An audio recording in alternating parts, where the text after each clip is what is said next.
O cristão e o trabalho. Como Pai amoroso, nosso Criador preparou um mundo de inigualável beleza e eficiência, capaz de permitir uma vida plena ao homem que criou à sua imagem e semelhança. Havia uma harmonia entre Deus e o homem e entre o homem e a terra. Os estudiosos da língua hebraica apontam para as palavras originais usadas no texto sagrado, Adamá para terra e Adam para homem. A Adão coube dar nome a cada alma vivente que Deus lhe apresentou, animais do campo e aves dos céus, mas entre aquelas criaturas não havia nenhuma que lhe fosse equivalente. Ao receber de Deus sua companheira, Adão se regozija em Gênesis 2, verso 23, exclamando: "Esta sim é osso dos meus ossos e carne da minha carne."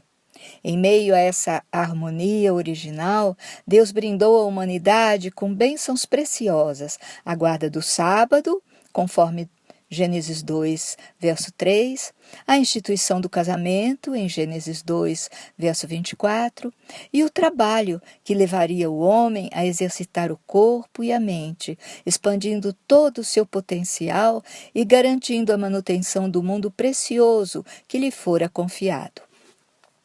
Vamos ler Gênesis 2, verso 15. "E tomou o Senhor Deus o homem e o pôs no jardim do Éden para o lavrar e o guardar." O trabalho idealizado por Deus tinha ligação direta com o bem-estar do homem e o colocava como responsável pela manutenção de tudo que lhe fora entregue.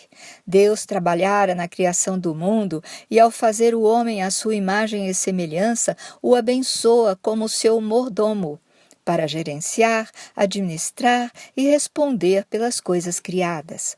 Conforme o Guia de Estudos da Casa Publicadora Brasileira, do ponto de vista organizacional, mordomia se refere à responsabilidade administrativa de desenvolver e utilizar adequadamente todos os recursos disponíveis. Só Deus cria a partir do nada, mas ao homem foi dado o potencial físico e mental para extrair com seu trabalho maravilhas e utilidades a partir das coisas que Deus criou e assim revelar o caráter do Criador. Salomão estende o conceito de mordomia a todas as áreas de nossa vida. "Tudo quanto te vier à mão para fazer, faze-o conforme as tuas forças."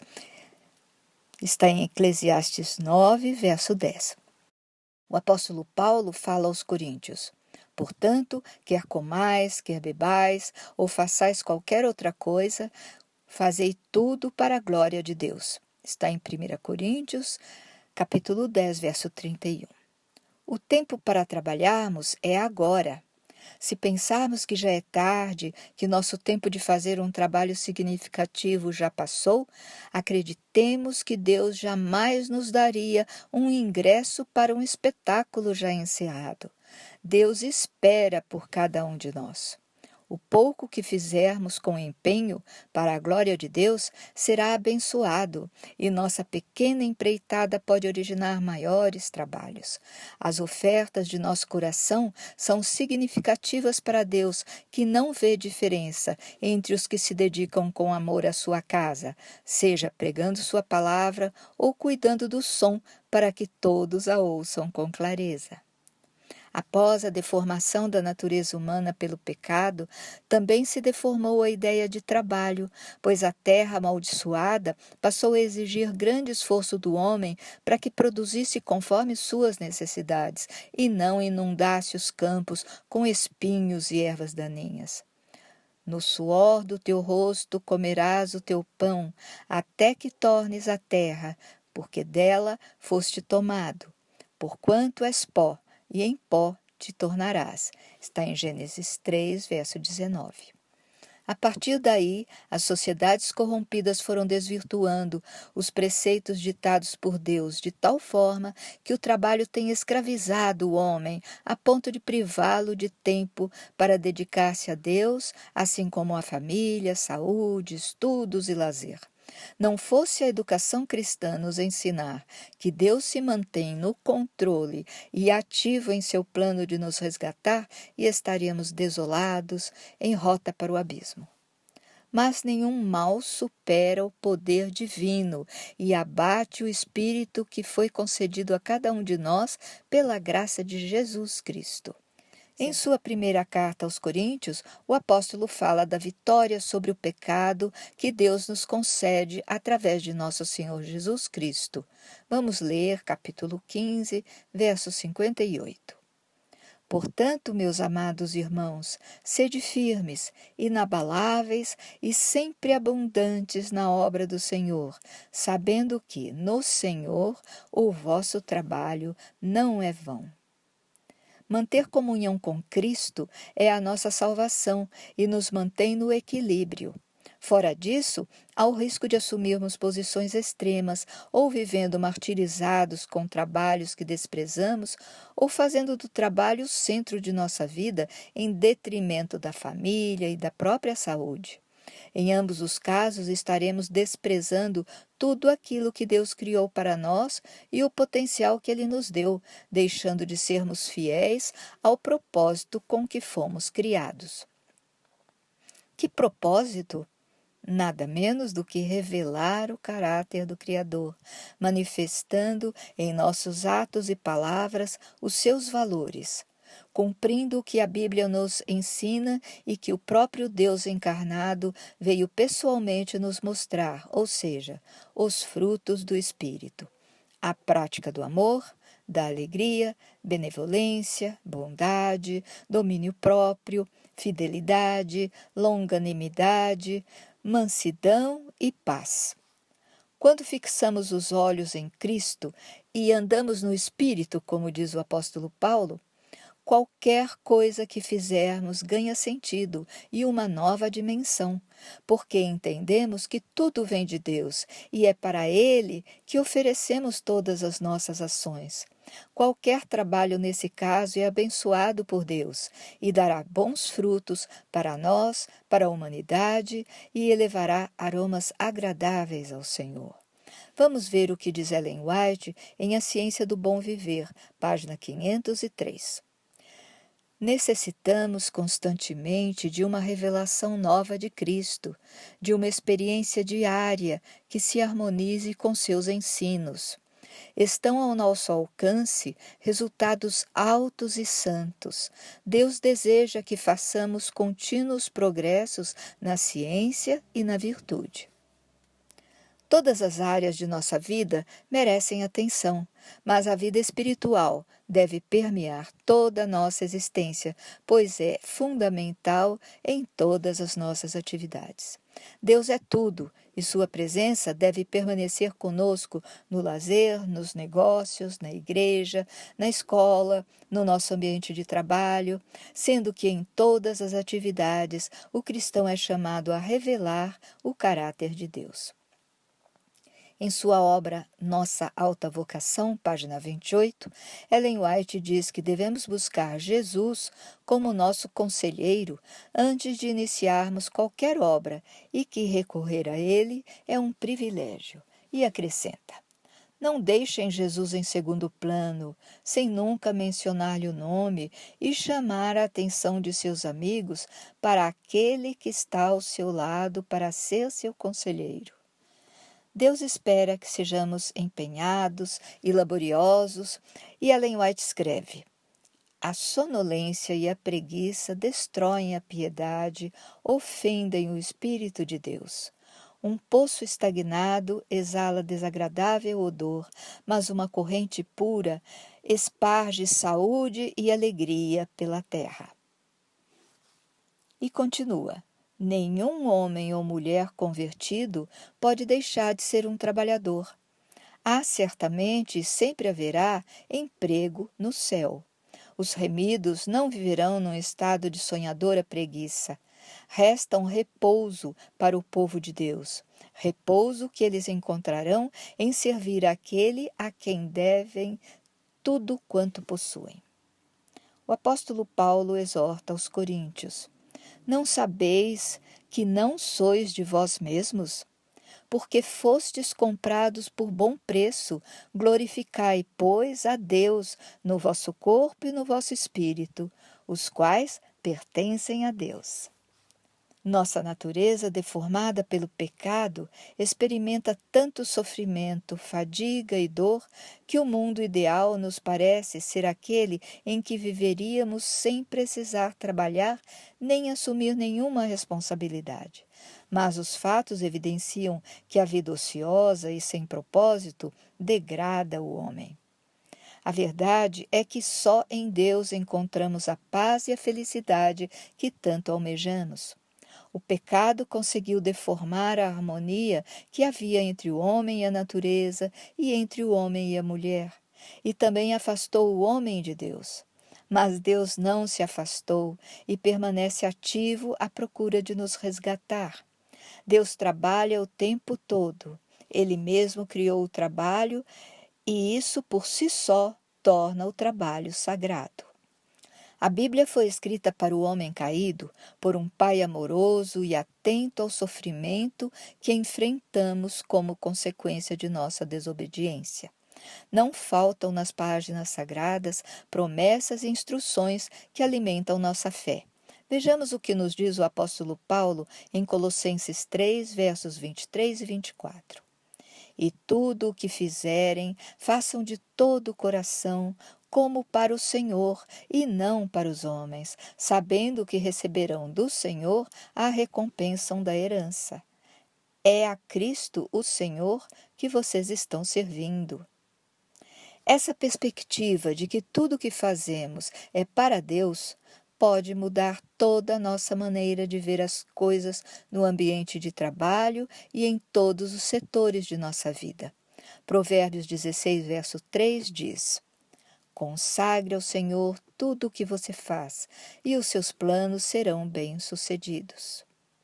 Claro, consagrando-nos ao Senhor, teremos o Mestre ao nosso lado. Pouco importa o reconhecimento das pessoas envolvidas, porque o nosso trabalho é para Deus e dele vêm as bênçãos.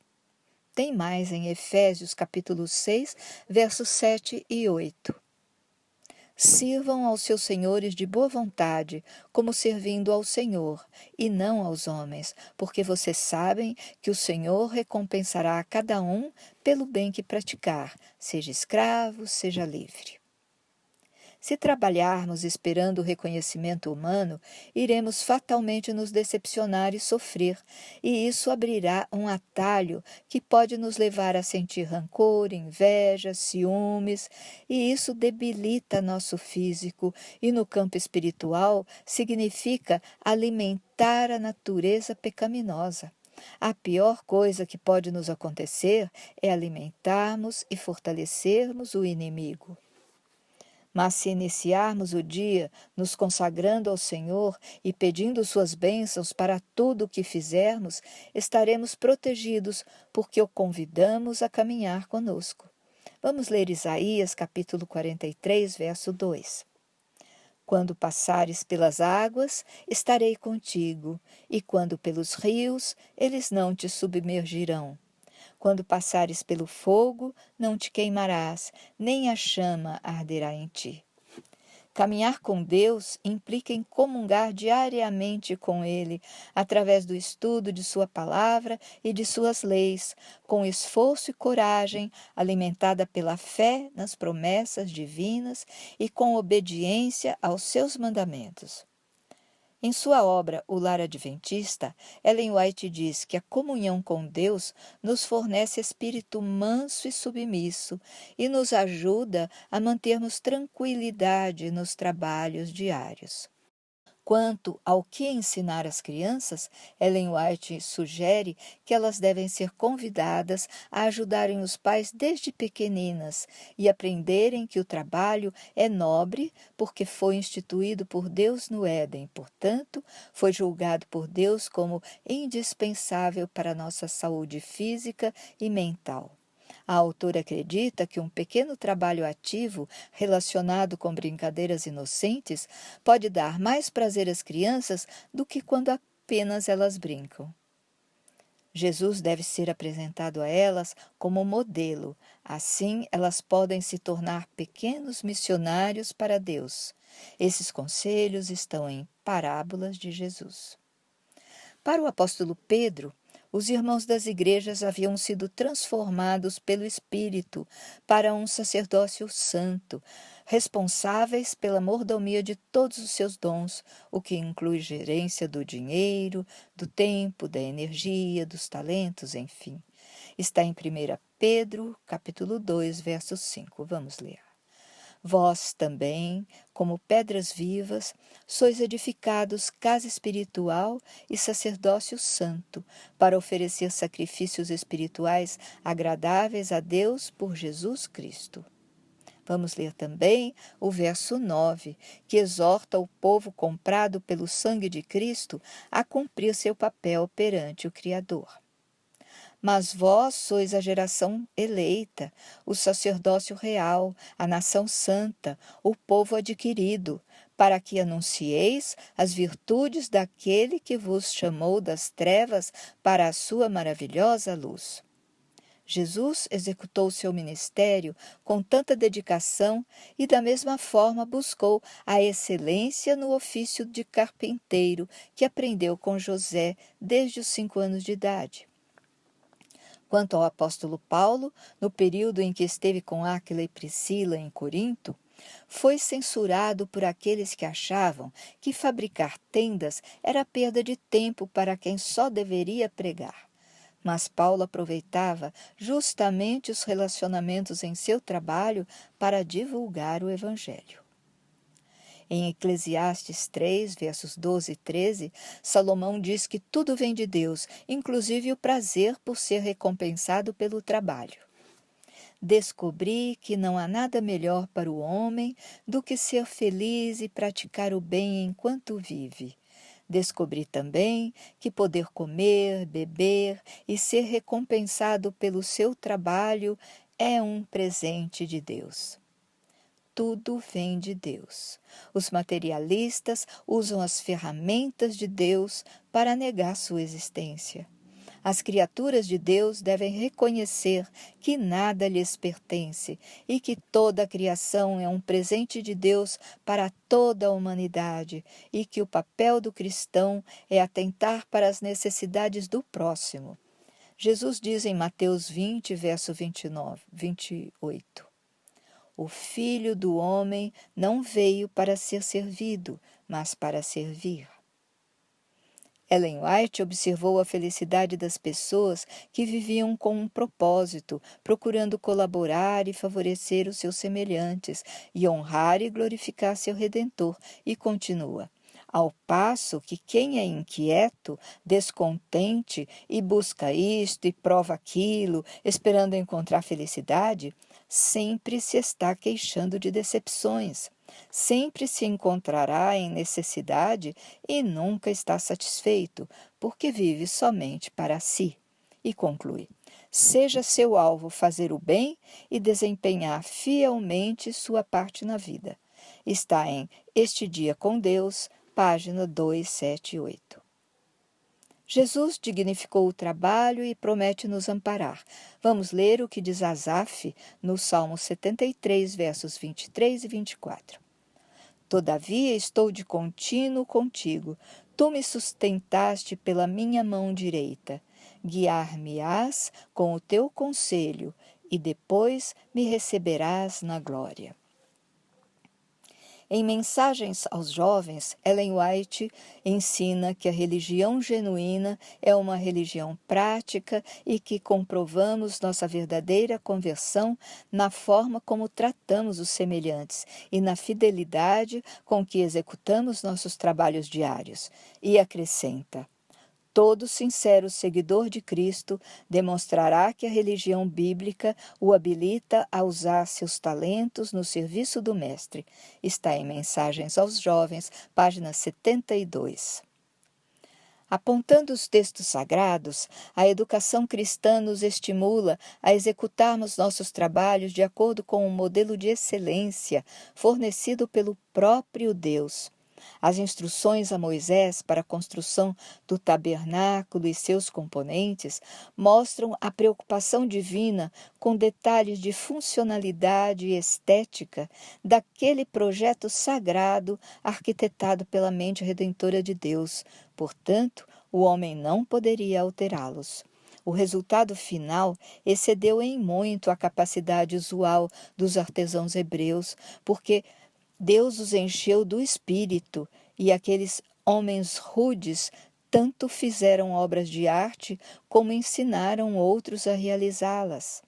Ofereçamo-nos para executar os projetos de Deus e Ele nos capacitará para isso. Para concluir, vamos nos inspirar no clamor que Neemias eleva a Deus em seu capítulo 6, verso 9. Neemias estava diante da difícil empreitada de reconstruir os muros de Jerusalém, mas enfrentava sérios obstáculos e ameaças. Não é difícil transferir aquela situação para a nossa vida pessoal, quando tentamos erguer um muro que resguarde nossos bens, nossa família, nossa igreja, enquanto tudo ao redor parece ser contrário. Vamos repetir o clamor de Neemias, poucas palavras que podem mudar toda a nossa vida. Vamos ler. Porque todos eles procuravam atemorizar-nos, dizendo: as suas mãos largarão a obra e não se efetuará. Agora, pois, ó Deus, fortalece as minhas mãos. Até a próxima semana.